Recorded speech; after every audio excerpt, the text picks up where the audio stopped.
I've been in love with Justin for 18 years. From the time he was a pretty little kid running around in split-crotch pants, to now, grown into this cool, restrained, almost untouchable man whose eyes alone are enough to make people blush. We were so close we might as well have worn the same pair of pants. Back when we were kids, playing house with red scarves tied around our necks, he once called out to me in a muffled voice, "Come on, lift the bridal veil." I used to think that between us there was only that one thin layer left, a veil that just hadn't been lifted yet. Until today.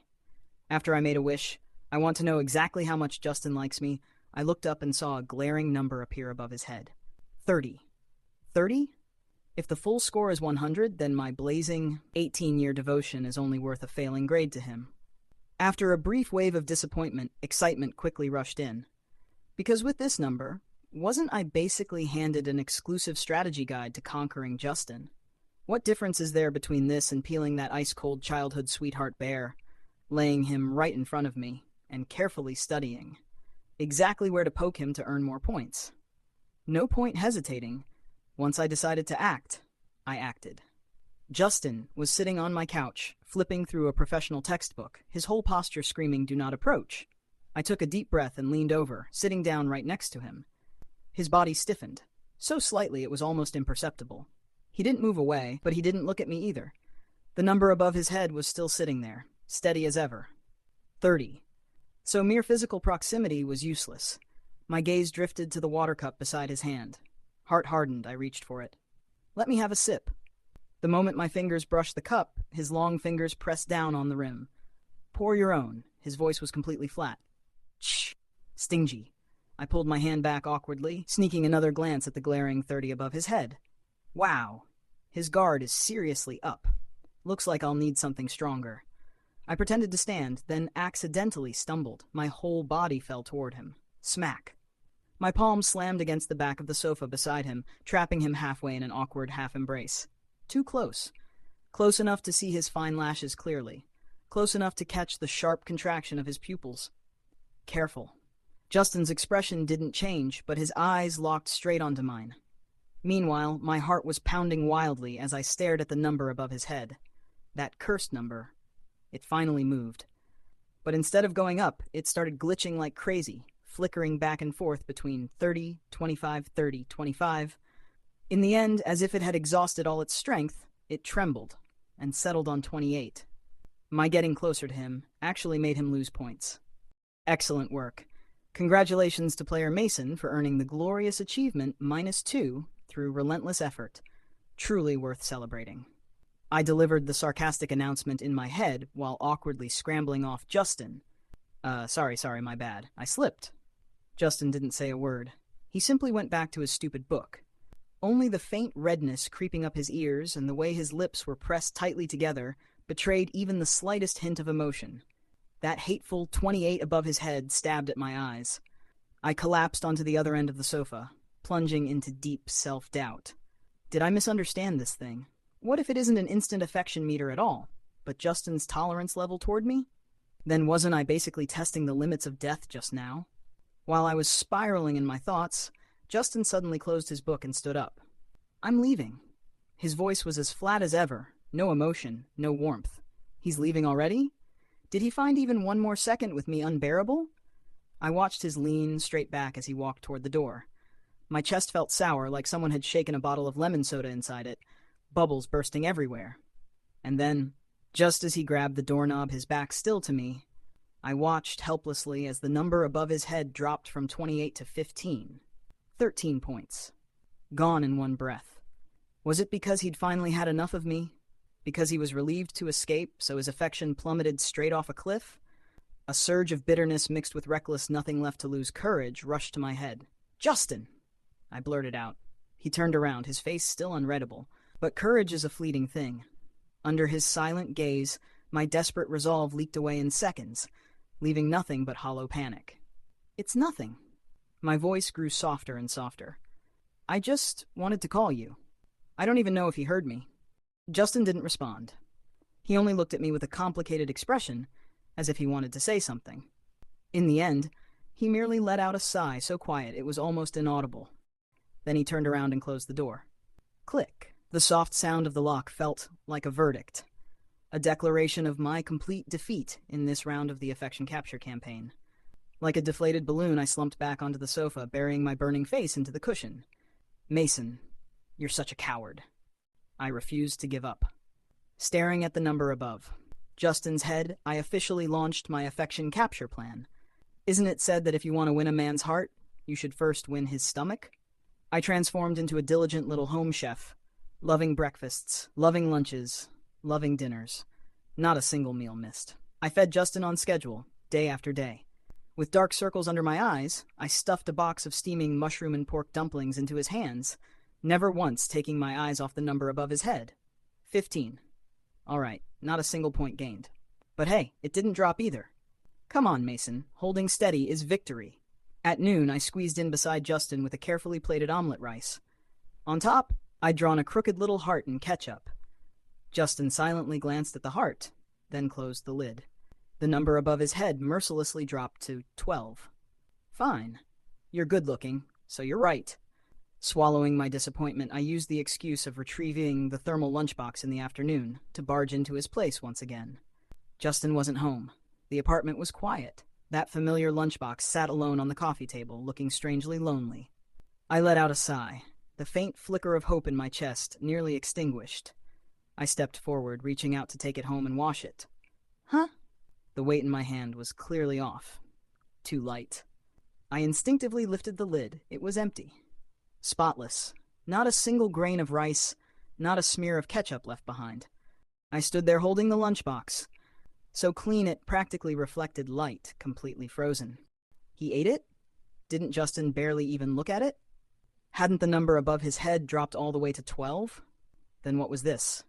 This lunchbox that had clearly been eaten clean. Before I could untangle the mess of thoughts in my head, I suddenly bumped into a cool, crisp-scented chest. Justin had come back at some point. He was standing right behind me. His gaze dropped to the empty lunchbox in my arms, and his body stiffened for just a split second. Almost on instinct, I looked up, staring hard at the number above his head. The number that had just fallen to 12 began to churn wildly. 12, 18, 8, 22, 05. In the end, it stopped. On a completely new number, 09. Even lower. I couldn't help feeling a little dejected. At that moment, Justin stepped forward and snatched the empty lunchbox from my hands. He turned his face away, but the tips of his ears were stained a suspicious shade of red. His tone, however, remained stiff and unyielding. It was good. I'll wash the lunchbox later and return it to you. For the next week, I completely backed off. No loving breakfasts. No deliberately finding excuses to appear in front of him. Even our chat window stayed frozen on Justin's last reply. I needed time to calm down. Time to think through one question clearly. Was every step I took toward Justin a burden he'd been carrying for 18 years? Maybe all my efforts, in his eyes, were nothing but trouble. Perhaps my retreat was too obvious, because in the end, it still alarmed both families. They tacitly arranged a weekend dinner together, calling it, very politely, a chance for the two families to catch up. But when I saw the worry they couldn't quite hide in their eyes, I knew the truth. They wanted to fix things between us. At the dinner table, Justin's mother smiled and brought up old memories. Speaking of which, when these two were little, we even arranged a childhood engagement for them. My mother immediately picked up the cue, her tone filled with nostalgia and a faint, barely noticeable regret. That's right. Too bad they were both boys. Mason made such a fuss about it when he was young. He insisted Justin was his destined wife. No one could talk him out of it. The whole table burst into laughter, warm and teasing. Everyone except me, and Justin. I instinctively turned my head to look at him. He had his head slightly lowered, completely focused on peeling a shrimp. Quiet, careful, as if everything else at the table had nothing to do with him. And for some reason, that hurt more than laughter ever could. His long fingers contrasted starkly with the bright red shrimp shells, a strangely pleasing sight. But the cold, merciless 02 above his head stabbed straight through every illusion I had left. See? Even a harmless joke like that could push his already fragile affection score to a brand new low. As if sensing my gaze, Justin placed the peeled shrimp into my bowl, smoothly, naturally, just like he had done countless times over the past 18 years. In that instant, an overwhelming sense of absurdity bubbled up, and I actually laughed. On one side, an affection score scraping rock bottom. On the other, him treating me exactly the same as always. His affection kept falling, yet he continued to be kind to me, as if nothing had changed, making me cling to hopes I never should have had. The ever-decreasing number above his head burned my eyes red, and in that moment, all the grievances and frustration I'd bottled up over the past days finally found an outlet, like a flood bursting through a broken dam, washing away every trace of my reason. I shot to my feet. Amid the lively chatter and laughter around the table, I turned sideways and leaned in close to him. People were just beginning to notice, lifting their eyes, when in the very next second my lips pressed against his. Cool. Soft. Carrying that clean, crisp scent that belonged only to him. But it lasted only an instant. Bang! The chair legs scraped violently against the floor, the sound piercing and harsh. Justin jerked backward as if burned, retreating with such force that his chair nearly tipped over. And just like that, the world went completely, terrifyingly silent. His eyes, usually so calm, so unreadable, were now filled with shock and disbelief. It was as if the world had been muted. I couldn't hear anything anymore. I just stared fixedly at the space above Justin's head. My heart pounding so hard it felt like it might burst out of my chest. The number didn't glitch wildly like before. It paused, then began to flicker, rising and falling. 2, 9, 5, 7, 0. In the end, it reset to 0. 18 years of feelings, finally wiped clean by a single reckless kiss. I stared at that number, the symbol of an ending. Then I looked at Justin, standing there to the side, rare uncertainty written plainly across his face. Strangely enough, all the emotions that had been churning inside my chest for the past week settled. What remained was a calm I'd never felt before, and relief. "All right, Mason, the game is over." I stood up. Before anyone could react, I spoke softly. "Dad, Mom, Uncle, Auntie, I'm full." I forced my voice to stay steady without a single ripple. Then I looked at Justin one last time. "Goodbye, Justin." And just like that, I walked away. I ran away from that suffocating dinner like a complete coward. I threw that kiss away, along with the look of shock frozen in Justin's eyes. I could still vaguely hear the parents calling out, finally realizing something was wrong. But I didn't care anymore. All I wanted was to escape the place where every illusion I'd ever had been wiped clean. I didn't even wait until the next day. Before my parents could return home full of questions, I'd already booked the earliest flight to a completely unfamiliar city. It was practically a rout. I didn't even have time to pack properly, just shoved a few necessities into a backpack and fled. Sitting on the cold plastic chair in the departure lounge, watching people hurry past with their luggage, my mind felt blank. Only then did the pain arrive, late, sharp, spreading quietly through my chest. I reached into my pocket without thinking. Empty. That was when I realized I'd even forgotten to bring my usual lip balm, the one Justin had bought for me last time. That day I'd followed behind him, watching as he frowned slightly, carefully comparing options until he picked the one that suited me best. "See, Mason? Without Justin, you can't even take proper care of yourself." It had always been like this. When crossing the street, he'd instinctively switch places with me, so I walked on the inside. When I forgot to eat breakfast, he would always coincidentally bring an extra sandwich. Even with something as small as tying a scarf, when I fumbled and made a complete mess of it, he'd complain that it was troublesome, yet still patiently untie it and redo it for me. He was my safest harbor, quietly and thoroughly woven into every corner of my life. And now, even that last remaining affection score had been impulsively reset to 0 by my own hand. The phone I'd tossed aside kept vibrating stubbornly, the screen lighting up again and again. I didn't need to look to know what was there. My parents' worried messages, their questions, and maybe Justin's. The moment that thought surfaced, my heart went weak and sour, like it had been dropped into carbonated water. I reached out abruptly, almost roughly, and shut the phone off. Then I shoved it deep into the innermost pocket of my backpack and pulled the zipper closed. One clean, decisive motion, as if slowing down even a second would let some unseen monster burst out and tear down the fragile wall I just built around myself. Just hide for now. I told myself silently. Time will make everything pass. It will, won't it? After landing, I turned my phone back on. Dozens of unread messages and missed call notifications flooded in all at once. I took a deep breath and replied to my parents first. "Mom, I'm fine. I just suddenly felt like getting away for a bit. I'll be back in a few days. Don't worry about me." Her call came immediately, the anxiety in her voice impossible to hide. I did my best to sound relaxed, reassuring her again and again that I was really okay, that I just wanted to travel for a while. Only then did she finally let me hang up, still half doubtful and full of reminders. As for the one person I wanted to hear from most, and was also most afraid to hear from, our chat window was still frozen on that cold, lonely I turned off the screen, trying to extinguish that unrealistic spark of hope along with it. The scenery here was genuinely beautiful, so different from the city I'd grown up in. I wandered along the coastline without any destination in mind. The salty sea breeze rushed toward me with the night air, carrying a scent that felt unfamiliar, yet free. Facing the pitch-black ocean, I took a deep breath, trying to let the vastness of the world squeeze out the heaviness lodged in my chest. The waves crashed endlessly against the rocks, over and over again, as if washing away the mess inside my heart.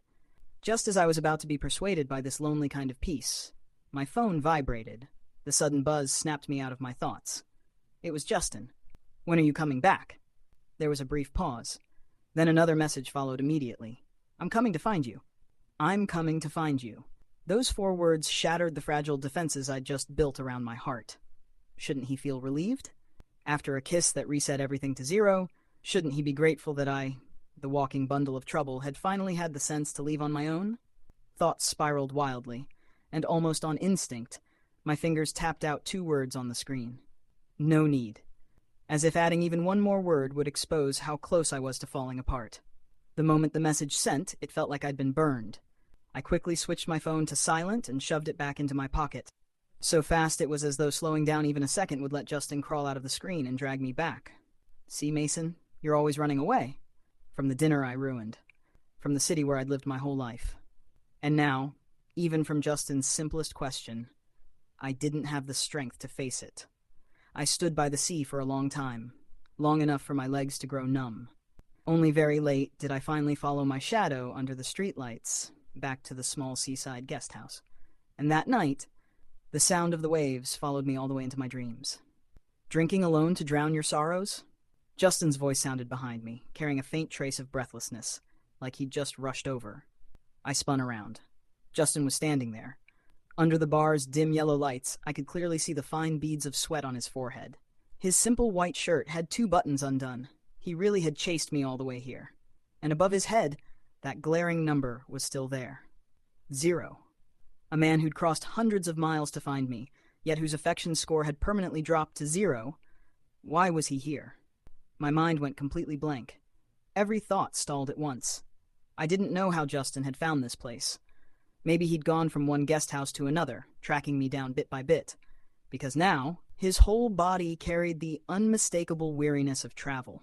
Justin didn't speak. He just stood there quietly, letting me look at him. Then, as naturally as if it were the most obvious thing in the world, he pulled out the chair across from me and sat down. "Why are you here?" My voice came out dry. He didn't answer right away. Instead, his gaze fell on the glass of whiskey in front of me, the one I'd barely taken a sip from. "Not good?" he asked. I nodded without thinking. Justin reached out, picked up the glass, and, right where I'd drunk from, took a sip himself, his expression perfectly calm. Then he frowned slightly. "It really isn't." It was an indirect kiss. A casual one.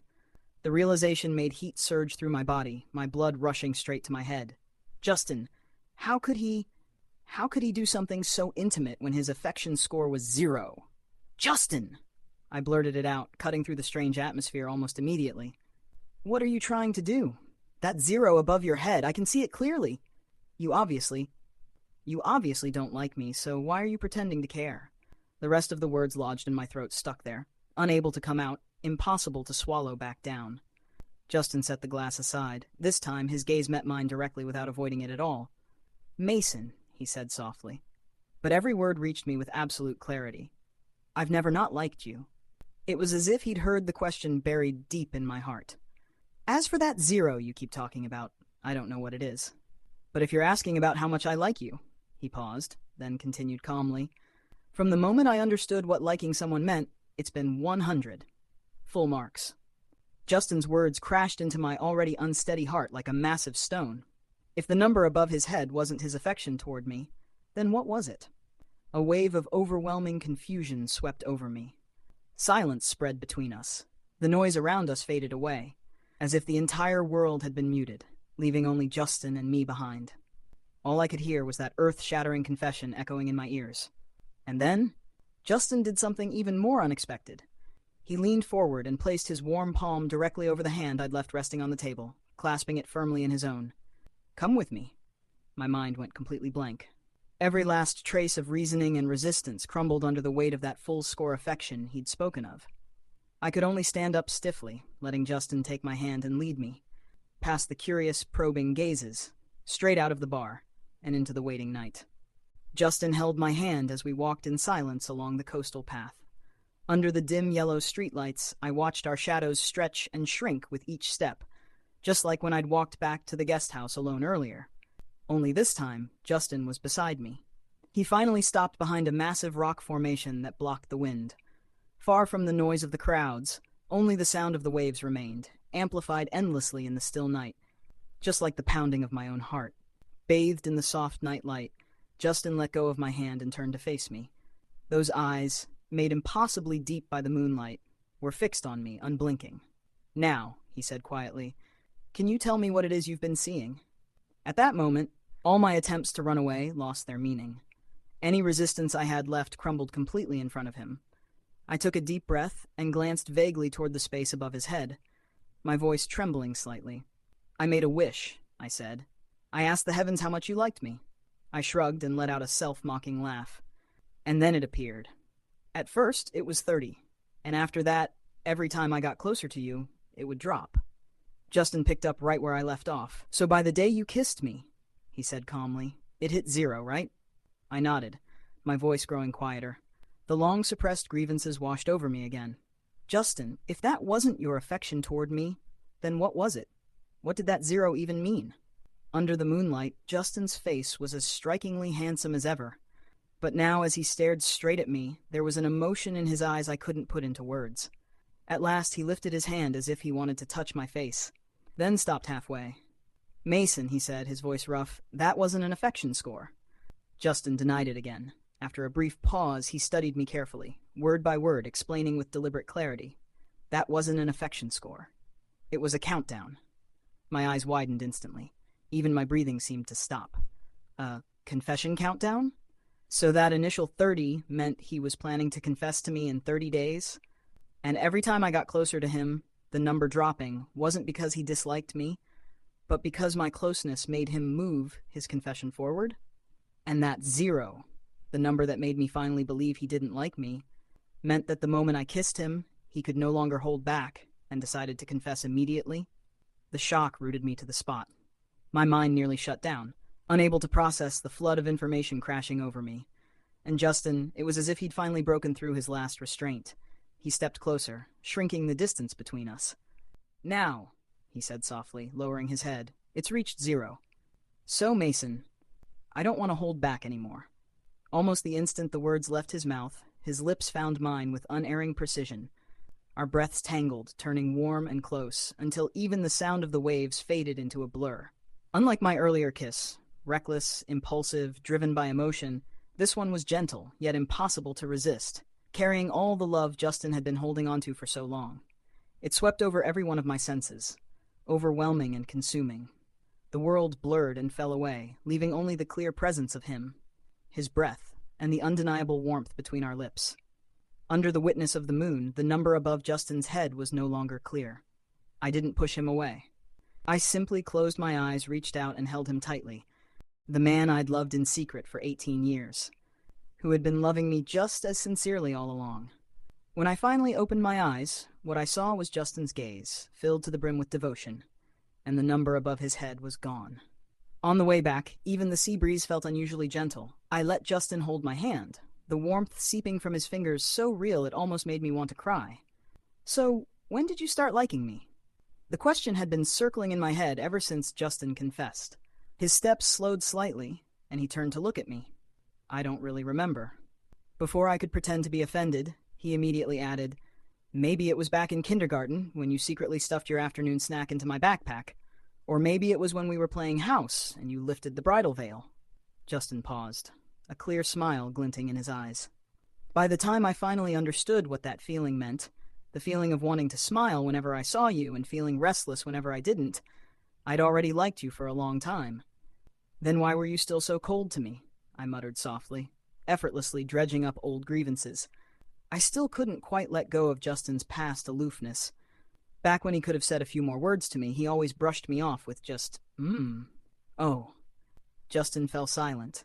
But even the night couldn't hide how suddenly red his ears had become. Like I'd caught hold of something incriminating. I leaned in with a grin, trying to get a closer look. What's wrong, classmate Justin? Why aren't you talking now? Pressed by me, he leaned back slightly. His Adam's apple bobbed awkwardly before he finally muttered in a tone that sounded like he'd given up resisting altogether. That's because, back in middle school, you told your friends that the quiet, aloof, hard-to-approach high and mighty flower type was the most attractive, the most challenging. I froze, then nearly laughed myself into his arms, all over a throwaway comment I'd long forgotten, and the idiot beside me who'd taken it so seriously that he diligently, meticulously played the role of an untouchable high-mountain flower for all these years. Just because of that. I laughed so hard my eyes filled with tears. Justin, how can you be this dumb? He didn't argue. He just looked at me and smiled, those usually unreadable eyes now filled with gentle embarrassment and unmistakable relief. He reached out, lightly wiping away the tears I'd laughed out, and said softly, "Yeah, I am dumb. So, don't make me keep pretending anymore, okay? Mason, I really can't keep it up much longer." Before my consciousness fully returned, the first thing I felt was an arm draped snugly around my waist. Then came the warmth, the solid body pressed close behind me, radiating steady heat. Justin was holding me from behind, his chin resting against the top of my head, his breathing even and unhurried. When I shifted slightly, the arm around my waist tightened almost instantly, as if even in his sleep he needed to confirm that I was really there. "Awake?" Justin's voice came from above me, still thick with sleep. "You're pressing into me." I wriggled out of his embrace and turned around to face him. His eyes had just opened. The usual cool distance he wore so effortlessly was completely gone, replaced by a hazy, just-awoken softness. The contrast hit me so hard my heart melted on the spot. "Justin," I couldn't resist teasing him. I poked his arm lightly with my fingertip.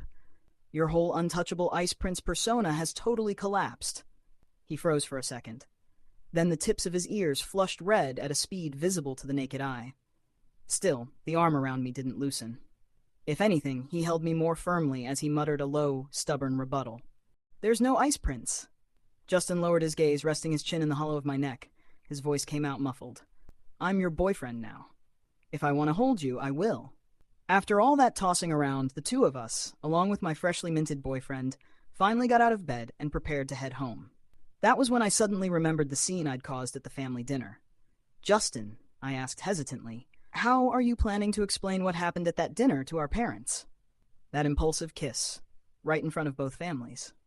Justin, who had been in the middle of packing, paused.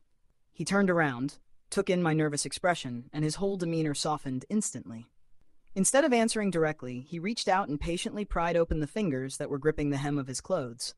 Then, smoothly, he slipped his hand into mine, lacing our fingers together.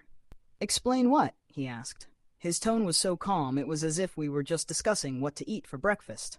I was thrown off by his reaction. "I mean, the kiss, the one where I kissed you." "Oh, that!" Justin looked like he'd only just remembered, a faint smile flickering in his eyes. "There's nothing to explain." "What?" He leaned down and lightly pecked my slightly parted lips, just a brief touch before pulling away. "We were just personally giving them an answer that was 18 years late. And besides," he added casually, "my parents have known for a long time that I like you." Just like that, the last bit of tension in my chest finally eased. "What?" I jerked my head up, half convinced I'd misheard him. "When did that happen?" He straightened, looking at my doubtful expression, and at last a smile he couldn't quite hide spread in his eyes. "About 30 days ago, before I was getting ready to confess. Though," he added after a brief pause, a hint of helplessness in his voice, "my mom figured it out even before I did. So that's why. All those years when I went to his place for dinner, his mother always made sweet and sour ribs, my favorite. Every time Justin and I had an argument, she'd end up comforting me instead. All the little details I'd once overlooked suddenly connected.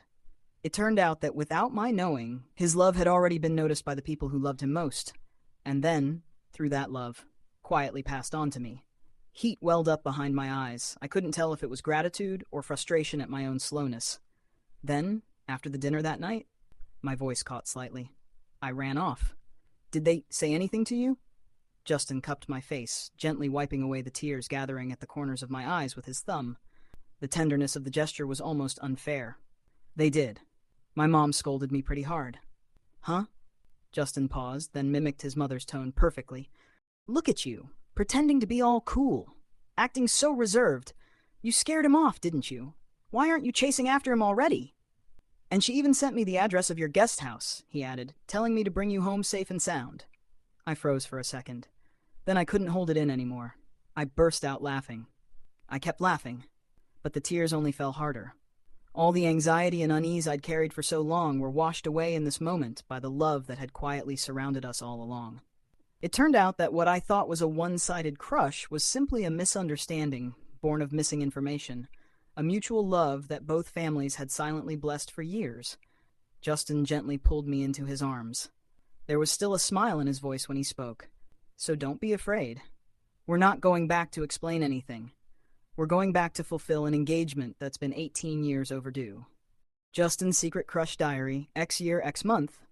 Thursday, rainy. Mason said he likes the high and mighty flower type. When he said it, his eyes were sparkling as he stared at the PE rep with his arm slung over his shoulder. From today on, I am the high and mighty flower. X year, X month, Saturday, sunny. He came to ask me a math question again today. His arm brushed against mine. It was itchy. I leaned back and told him, look at the example first. He said, oh, and looked a little disappointed. Pretending to be cold is exhausting, but it seems to work. He looked at me a couple more times today. Want to kiss him. X year, X month, Friday, overcast. Mom asked me, did you bully Mason? I said no. She looked at me for a long time, then sighed. Liking someone doesn't mean pushing them away, so she knew all along. With my secret laid bare, I actually felt relieved. X year, X month, Monday, sunny. Preparing to confess to Mason. I can't wait anymore. I looked at so many rings and wasn't satisfied with a single one. I revised my confession speech 11 times. The custom ring will still take another month. I hope he won't be scared away. X year, X month, Monday, sunny. He wanted to drink from my water cup today. I refused. A high and mighty flower with difficulty level should probably not share a cup with someone else, right? But then he fell into my arms. Soft. Smells good. My heart was beating out of control. I pushed him away and ran home. If I held him any longer, I wouldn't have been able to stop myself. I want to confess early. X year, X month, Wednesday, sunny. He started bringing me meals. This morning it was steamed dumplings. There was still flour on the tip of his nose. Cute. At noon, it was omelet rice with a crooked little heart drawn on top. A high and mighty flower shouldn't accept it, right? But I couldn't resist. The lunchbox was empty. He found out. The way he stood in the living room holding the empty box, spacing out, like a lost puppy. Cute. It was really good. That was the only thing I said today that wasn't a lie. X year, X month, Saturday, rainy. Mason hasn't messaged me in a long time. Mom asked if I'd argued with him again. I don't know. X year, X month, Saturday, sunny. I couldn't hold back anymore. He kissed me. In all the scenarios I'd rehearsed in my head, this was never an option. That's fine. Then I won't pretend anymore. X year, X month, Sunday, sunny. He saw this diary. He laughed so hard he collapsed into my arms. He said, I'm the #1 idiot under heaven. I accept the punishment. My sentence is to never be a high and mighty flower again, and to love him for the rest of my life.